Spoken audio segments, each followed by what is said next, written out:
22 in an elementary school. I'm so grateful to be here with all of you standing up for the safety of our community. I want to talk about learning loss. I want to talk about what happens when we don't provide a remote option and half of our students are absent, and then when there is a need for additional staff to staff our schools with central personnel who do not necessarily have teaching licenses and are not able to actually adhere to our curriculum.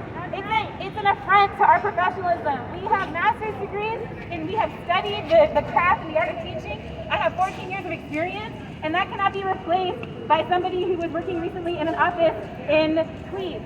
I want to ask us to think about like the experience of a child in this very difficult and scary time, and the lies that we tell our families and our schools in the name of not making waves. The fact that we transitioned to a new mayor and a new chancellor is relevant in this conversation. We are dealing with people who are afraid to rock the boat, afraid to talk about what's really happening, and we need publicity and strength in numbers in order to overcome that, because we have a mayor whose only interest and who's, you know, the hill he'll die on apparently is that we're going to have schools open even if there's only one teacher and one student. He said that to our principals. He told principals that. I just want to know, who is the school open? Why is the school open for only one person when everyone else is home and there's no like remote option? To me, I just feel like that's an affront to us professionally. We've been going on 2 years of this pandemic, and we're just trying our very best. What's shocking is that the safety measures and the apathy, like this is not where we wanted to be 2 years ago. You know, we thought we would learn our lessons, and right now what we're facing is a feeling of hopelessness, a feeling of apathy, a feeling of exhaustion, of burnout. And I just want to ask the people of New York, what does this look like in 6 weeks? What does this look like in 8 weeks? What does April look like if this is how we take care of our families, our students, our teachers?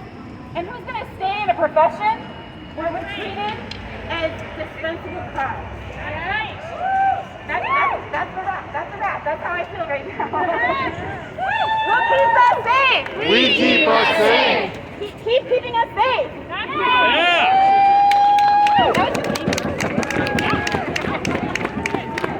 All right, can y'all hear me? Yeah. All right, next up, I'm very proud to introduce a coworker of mine, Adina.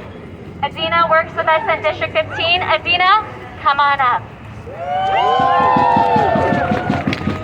Thank you, Twitter, for organizing this very necessary picket.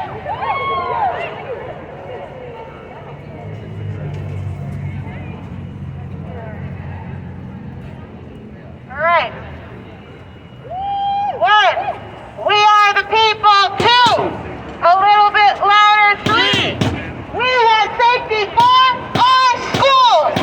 1, we are the people. 2, A little bit louder. 3, we want safety for our schools.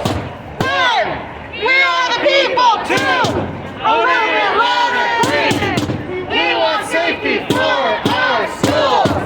1, we are the people. 2, a little bit louder. 3, we want safety for our schools. What do we want? Funding.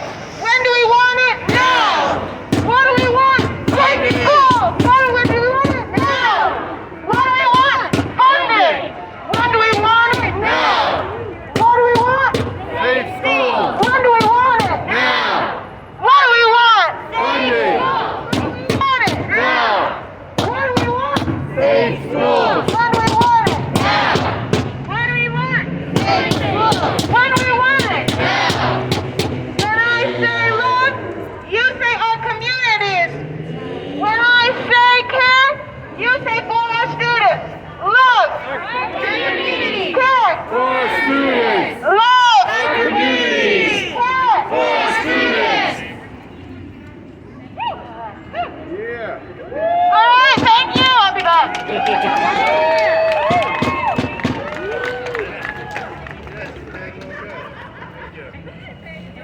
Thank you everyone. We also have flyers. I'm about to go around and hand them out.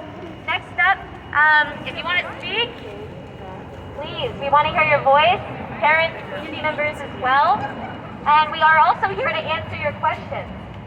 There's been a lot of misinformation about what's going on in schools, so we're here, as teachers do, to answer your questions. Next up is Carolyn Tyner.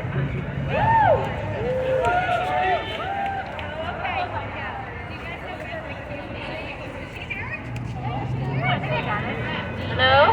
Working? Okay. Alright. So, I want to shout out something great that happened yesterday. The Chicago Teachers Union voted, and their schools went remote. They said they would not stand for endangering the health of their students, and they won. So, shout out to the Chicago Teachers Union for that amazing success.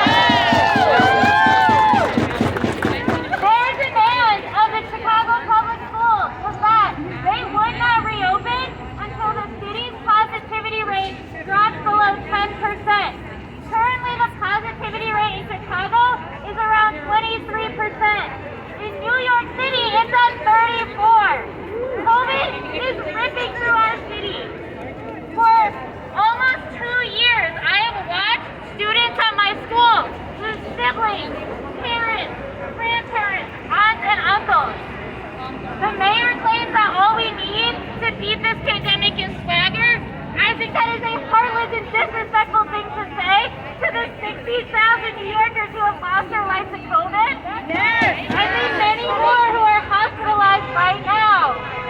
In September 2020, they said we could reopen schools because kids do not get that sick from COVID. Omicron has resulted in quintupling the pediatric hospitalizations in the past few weeks. Our students are getting sick, and the mayor has made it clear he does not care, but we do. We